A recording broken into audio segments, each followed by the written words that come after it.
শীত যে শীতের চোদনে আমরা বেড়াতে পারছি না। ইউনুসের কবজায় দেখুন কত টাকা। বাউন্ডারের পাশে যারা আছি ইন্ডিয়া লাগে আমরা যথেষ্ট। শেখ হাসিনা দুজনের খুব ভালো আঠার মতো সম্পর্ক। আমার বাসায় কাম করতে আমার বুয়া বলাইবো কি লাগে আমার মাইন্ডে লেগে যায় সেই প্রকৃতিতে এখনো চলছে। হ্যালো বন্ধুরা, আপনারা সবাই কেমন আছেন? আশা করি অনেক ভালো আছেন। তো বন্ধুরা, আজকে আপনাদের সামনে আরেকটি নতুন ইন্টারেস্টিং রিয়াকশন ভিডিও নিয়ে চলে আসলাম। তো বন্ধুরা, আজকে আমরা যে ভিডিওটিতে রিয়াকশন দেব, এই ভিডিওটির টপিক হচ্ছে পরোটা বিজনেস মিম রিভিউ বাংলা। তো বন্ধুরা, আপনারা জানেন যে এই ভিডিওটিতে বর্তমান ভাইরাল কিছু ক্লিপ দেখানো হয়। এই ক্লিপগুলি অনেক মজার এবং ফানি হয়ে থাকে, অনেক দুর্দান্ত হয়ে থাকে। তাই আমরা আজকের এই ভিডিওটিতে এই সব মজার ভিডিওর ক্লিপগুলো দেখব। তাই আপনারা এই ভিডিওটি সম্পূর্ণ দেখুন। আর এই ভিডিওটি আমরা নিয়েছি ফানি ফ্যাক্ট ইউটিউব চ্যানেল থেকে। তো এই চ্যানেলটির লিঙ্ক, এই ভিডিওটির অরিজিনাল লিঙ্ক আমরা ডিসক্রিপশন বক্সে দিয়ে রাখবো, ওখান থেকে চেক আউট করতে পারেন। আর সেই সাথে নিয়মিত যারা আমাদের আরো এমন ভিডিও দেখতে চান, তারা আমাদের চ্যানেলটি আপনি সাবস্ক্রাইব করে পাশে থাকা বেল বাটনটি অল করে দিন। তো বন্ধুরা, এবার ভিডিওটি দেখা যাক। হ্যালো এভরিওয়ান, কি অবস্থা সবার? Welcome to another episode of memes review. আজকের ভিডিওতে দেখানো হবে দেশে চলমান বেশ কিছু মজার মিম ভিডিও, যেগুলো হবে সত্যি দুর্দান্ত মজার। So let's start. আমি জানি না চাচা জানরা কেনাইনদের ব্যাপারে জানেন কিনা, কিন্তু আবারও বলছি, একজন মিলিটারি অফিসারকেও হিউম্যান অর্থাৎ মানুষ যারা, তাদের না পাঠালেও চলবে। আমাদের যে ডগ স্কোয়াড আছে অর্থাৎ কুকুর বাহিনী বা সার্মেয় বাহিনী যা আছে ভারতে, তাদেরকেই যদি পাঠানো যায়, তাইলে আমরা কেনাইন কুকুর বাহিনীকে গরুর মাংস দিয়ে আপ্যায়ন করে আবার পাঠিয়ে দেবো আপনাদের দেশে। ভারতের লাগে আন্না বাইন বেড়া পোলাওয়ান দিতে আছে, এটি যথেষ্ট। দাউলাডি বললাম যে তাছে আমরা সব তৈয়ার ভারতের লাগিয়া। দাদা রাসো খেলা হবে, আমাদের ব্রাহ্মণ বাড়িয়া কে ওদের লাগবো না? আমরা বাউন বেড়ার লোক, আমরা ভারতের ডরাই না। ঈদের আতলা আছে, এই তো আন্না যথেষ্ট। আমরা অন্য ব্রাহ্মণবাড়িয়া একাই 100, কোনো অর্থ লাগে না। বোম টম কুস্তাই টান্না বাইন বেড়া ফোলা মানে ডরা না, বাউন বেড়া ফোলা ডরে আলাপ করি না। আমরা ইন্ডিয়ার জন্য ব্রাহ্মণ বাড়ির পোলা মানে যথেষ্ট। বাউন বেড়া বলে পুরা সন্ত্রাস, তার লাগে আমরা যথেষ্ট আছি ইনশাল্লাহ। আমি মনে করি যারা বাউন বেড়ার পাশে যারা আছি ইন্ডিয়া লাগে আমরা যথেষ্ট ইনশাল্লাহ। আমরা একমত, আমরা ভারতে ছাড়তাম না, আমরা জান জীবন দিয়া ধরুন তারার দেহ। ইন্ডিয়াকে সোজা করার জন্য বেশি না, শুধুমাত্র ব্রাহ্মণবাড়িয়াই যথেষ্ট। তারা প্রস্তুতি নিয়ে বসে আছে, দাদারা কখন বর্ডার ক্রস করে শুধু ভিতরে ঢুকবে, একবার ঢুকলে আর বের হইতে পারবে না। বুয়া বলতে পারবো না, আমার একটা মাইন্ডে লাগে। বুয়া বলা যাবে না ভুলেও। আমার বাসায় কাম করতে আমার বুয়া বলাইবো কি লাগে আমার মাইন্ডে লেগে যায়। আমার বাসায় কাম করতে আমার মাইন্ডে লাগে। কিন্তু আপনাকে ম্যাডাম ডাকতে আমি খুশি, ম্যাডামটা কেহারা খুশি হয়, আমার ম্যাডামটা আমি খুশি। এই অধিকারটা আমি চাই, যাতে আমার ইজ্জতে হারে ম্যাডাম বলাই, আমার ম্যাডাম বলাইতে হবে। সময়ের সাথে সাথে যৌক্তিক দাবি, এমন একটা দাবি শোনার অপেক্ষায় ছিলাম। বুয়া বললে মাইন্ডে লাগে, এখন থেকে সবাই কি বলবেন? ম্যাডাম বলবেন। গাইস, এখন দেখেন রিক্সাওয়ালা মামারা বলবে আমাদের আর মামা বলা যাবে না, আমাদেরকেও স্যার বলে ডাকতে হবে। এই দাবি শুধু এখন সময়ের অপেক্ষা। দেখেন এই মুহূর্তে ইউনুসের কবজায় দেখুন কত টাকা রয়েছে। এই টাকাটা কিন্তু বাংলাদেশিদের টাকা নয়, এই টাকাটা আমার আপনার দাদু দিদা ঠাকুমা যারা বাংলাদেশ থেকে চলে এসেছে, পূর্ববঙ্গ থেকে চলে এসেছে, তাদের টাকা। 22,32,000 কোটি টাকা ভারতীয় মুদ্রায় এটা ইউনুসের কবজায় আছে। অর্থাৎ না, কম হয়ে গেছে একটু। খালি তোমাদের দাদু দিদা না, পুরো বাংলাদেশটাই এখন ডক্টর ইউনুস সাহেবের কবজায় চলে গেছে। দেখেন কয়দিন পর বলবে মুকেশ আম্বানির চেয়েও ডক্টর ইউনুস সাহেবের অ্যাকাউন্টে বেশি টাকা, তারপর বলবে পুরো বাংলাদেশ ব্যাংকটাই তার দখলে। জমি পাওয়ার জন্য প্রধানমন্ত্রীকে মা ডাকাটা কতটুকু যৌক্তিক ছিল আপনার দিক থেকে? আমি তো আরেকটা জমি পাওয়ার জন্য ডক্টর মোহাম্মদ ইউনুস স্যারকে বাবা ডাকতে হলেও ডাকবো, কারণ আমার প্রয়োজন আছে। কাজে আমি এটার জন্য অনুতপ্ত না। একটা জিনিস পাওয়ার জন্য মা, বাবা, দাদা সবকিছুই ডাকা যায় এবং আমি ভবিষ্যতেও ডাকবো। এটা নিয়ে আমি মোটেও অনুতপ্ত নাই। জমির জন্য হাসিনাকে আম্মা বলছে, বলতেই পারে, এটা আমরা নর্মালি ধরতেই পারি। বাবা যদি একাধিক বিয়ে করে, আম্মা তো একাধিক হবেই। কিন্তু যখন বাবা একাধিক হয়, তখন প্রশ্নটা উঠে যায় জন্মের ঠিক আছে কিনা। মানে ভাই, পা বদলাইবে কিন্তু চাটার দল সেটা চেটেই যাবে, এগুলো আর ভালো হইবে না। শেখ হাসিনার জন্য কেন এত দরদ উতলে পড়ছে? শেখ হাসিনা নরেন্দ্র মোদীর খুব ভালো বান্ধবী, এটা আমরা জানি। আমাদের প্রধানমন্ত্রী নরেন্দ্র মোদী, বাংলাদেশের প্রাক্তন প্রধানমন্ত্রী শেখ হাসিনা, দুজনের খুব ভালো আঠার মতো সম্পর্ক, খুব ভালো একটা বন্ধু বান্ধবের সম্পর্ক, এটা আমরা জানি।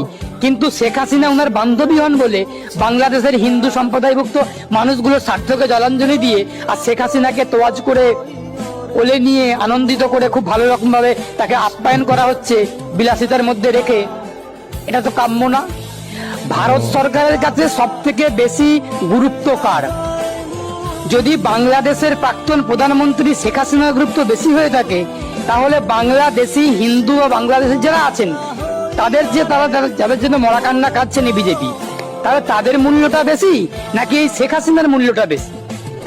অবশ্যই শেখ হাসিনার মূল্য বেশি। কথা আছে না, লাভ ইজ ফার্স্ট, বাকি সব লাস্ট। এই শেখ হাসিনাকে যেভাবে আদর করে যত্ন করে কোলে তুলে ভারত সরকার আপ্যায়ন করছেন, হোয়াট? কোলে তুলে আপ্যায়ন মানে?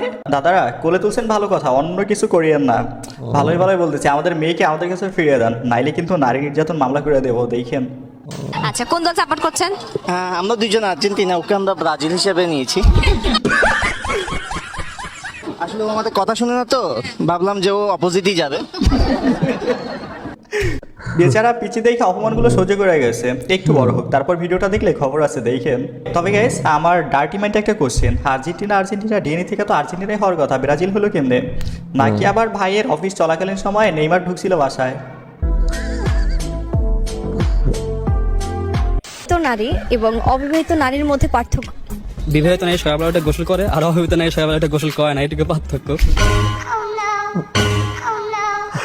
আরে ভাই, উত্তরটা তো ডিপলি না নিয়ে নর্মালিও দেওয়া যায় তো। বিবাহিত নারীরা হচ্ছে ইমো সৈনিক আর অবিবাহিতরা ইনস্টাগ্রামের সৈনিক, পার্থক্য জাস্ট এটুকুই। জীবন যদি সংগ্রাম হয় তাহলে যৌবন যুদ্ধ। পানির অপর নাম জীবন, তাহলে জীবনের অপর নাম আপনি। যখন আপাকে জিজ্ঞেস করা হয় দেশের টাকা হজম করতে কেমন লাগে, লে আপা। যখন আমি প্রথমবার খাইছিলাম আমার জিহ্বার ফ্লেভার গুলা বার্স্ট হয়েছিল, আমার জিহ্বার ভেতর কত ভালো লাগছিল। প্রথম বাইটে আমার চোখটা কত বড় হয়ে গেছিল, মনে হচ্ছিল যে আমার চোখের পাপড়ি হলো আরো বড় হয়ে যাচ্ছিল, কত মজা ছিল এই খাবার। এরা হলো সবচেয়ে মজার খাবার এই পৃথিবীতে আমি খাইছি, আর ইন্ডিয়াতে এরকম খাবারও আমি পাইনি। এই খাবারটা অনেক মজা, আমার হাতেও মজা লাগতেছিল রে আল্লাহ, এই খাবার কত মজা। দেশের টাকা হজম করে খাইতে আসলে অনেক মজা।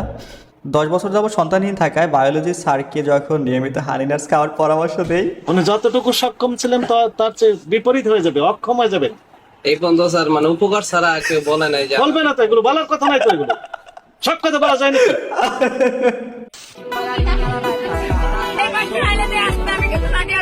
ওরে মানুষ রে।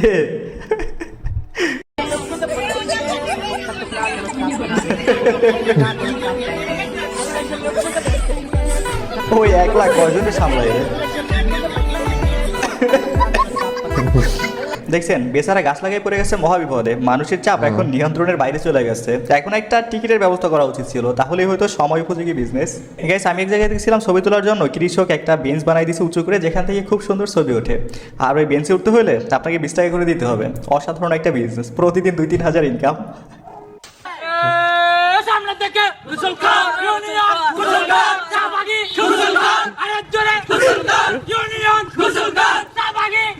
শাহবাগী গোসলঘর।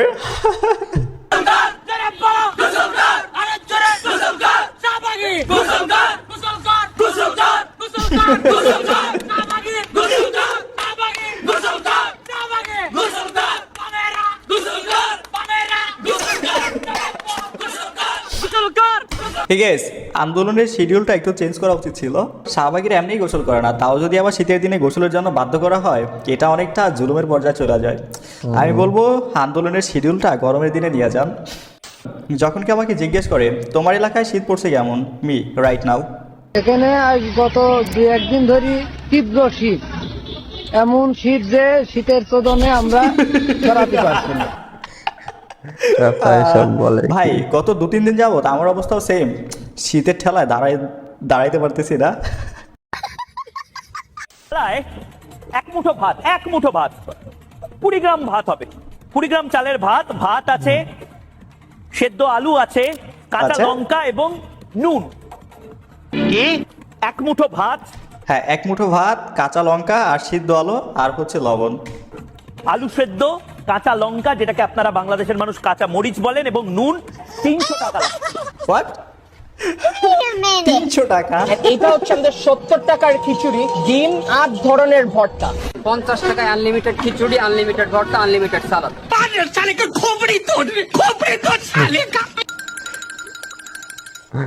বিরিয়ানি 300 টাকার কমে পাওয়া যায় কলকাতা শহরে। বাংলাদেশে 70 টাকায় গরুর মাংসের কাচ্চি। 30 টাকায় বিরিয়ানি বিক্রি করতে। সাংবাদিককে এবার ধরা খাইছে। সেদ্ধ ডিম আনলিমিটেড তরকারি 30 না 40। তিরমলার জিবলা চিরালাম। গাইস, এই ভিডিও নিয়ে আলাদা কিছু বলতে হবে না, প্রতিটা কথারই পারফেক্ট আনসার ভিডিওতে যুক্ত ছিল। তবে একটা অবাক করার বিষয় কি জানেন, যেখানে দাদারা 200 গ্রামের একটা ইলিশ মাছকে 20 পিস ভাগ করে খায়, তারা আসছে আমাদের খাবার মেনু ঠিক করতে। এই যেন অনাহারের মুখে ভোজন বিলাসের গল্প। পৃথিবীতে ভারত একমাত্র দেশ যাদের পকেটে টাকা থাকলেও প্লেটে খাবার থাকে না, তারা আসছে আবার আমাদের খাবার খাওয়া শিখাইতে। বর্তমান আমি পরোটার দামটা বাড়িয়ে কি লোক হিসাবে, যারা আমার পার্মানেন্ট লোক আছে এখনো 3টে কুড়ি আছে, কিছু লোকের কাছ দিয়ে 2টো কুড়ি নিচ্ছি, তারা অচেনা লোক, যেহেতু বিজনেসটাও তো আমার বাঁচাতে হবে। গাইস, এইটা আবার কেমন বিজনেস? মানুষের ফেস চেহারার উপর দাম ডিপেন্ড করে, মানে পরিচিত মুখ হইলে কম, না হলে বেশি। এবার আজকে পপুলার আছি, কাল তো নাও থাকতে পারি। কিছু আমজনতা আছে যাদের আমি কোনোদিন চিনি না, খোপে খাপে আমি এই বিজনেসটা এইভাবে করছি, কিন্তু যেটা হয় আর কি, আপেল 100 করে হয়, আবার কিছু লোকের কাছে 120ও নাই, দেখছো না, আমিও সেই প্রকৃতিতে এখনো চলছি। গাইস, ফুড ব্লগারদের জন্য এমন একটা রুলস করা উচিত ছিল, 30-40 না, সোজা 100 টাকা। তবে আপনারা যে যাই বলেন না কেন, রাজুদার রক্তে একটা প্রফেশনাল ব্যবসায়িক ছাপ আছে। এভাবে বলা যেতে পারে ফিউচার মুকেশ আম্বানি, না মানে যেভাবে ব্যবসার পরিধি বাড়াচ্ছে না, হয়েও যেতে পারে। এটা কি দিন না বাড়ি কোথায়? বাড়িটা কোথায় ধরে নিয়েছি। এটা কিছু হইলো বলেন? বেচারারা একটু রোম্যান্স করতে নিয়েছিল, সেখানে এলাকার সিসি ক্যামেরা নিয়ে হাজির। এদের আর কমন সেন্স হলো না, কোথায় ক্যামেরা ধরতে হইবে এইটাও শিখলো না। তোমার নাম বলো। আমার নাম হচ্ছে শ্রেয়া। শ্রেয়াপু, আপনি কি করেন? আমি স্টুডেন্ট। আসলে কি করেন? না, আসলে শুয়ে থাকি। ঠিক আছে, ওই ঠিক আমার মনের কথা বলে দিয়েছে। আমিও নামে মাত্র স্টুডেন্ট, আর সারাদিন ঘুমাই। মাঝে মাঝে ক্যাম্পাসে যাওয়া, এটা হচ্ছে অনেকটা বিলাসিতা। Me Russian.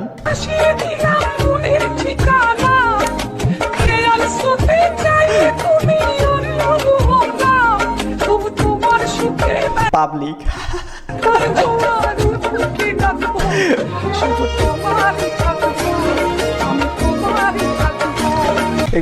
এটা কিন্তু একদম সত্য, রাশিয়ান দেখলে সবার রিয়াকশন এরকম হয়। Life is full of problem, লে মি।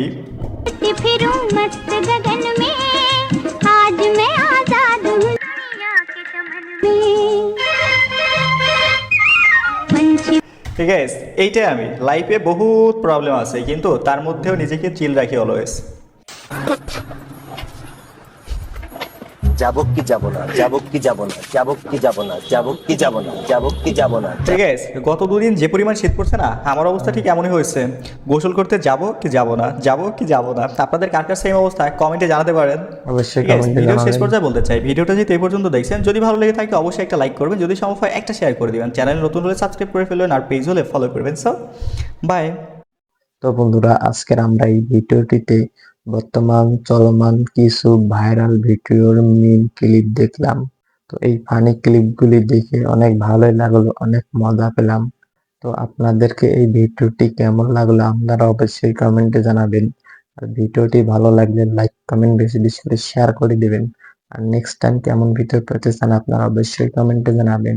আর নিয়মিত যারা আমাদের আরো এমন ভিডিও দেখতে চান, তারা আমাদের চ্যানেলটি এখনই সাবস্ক্রাইব করে পাশে থাকা বেল বাটনটি অল করে দিন।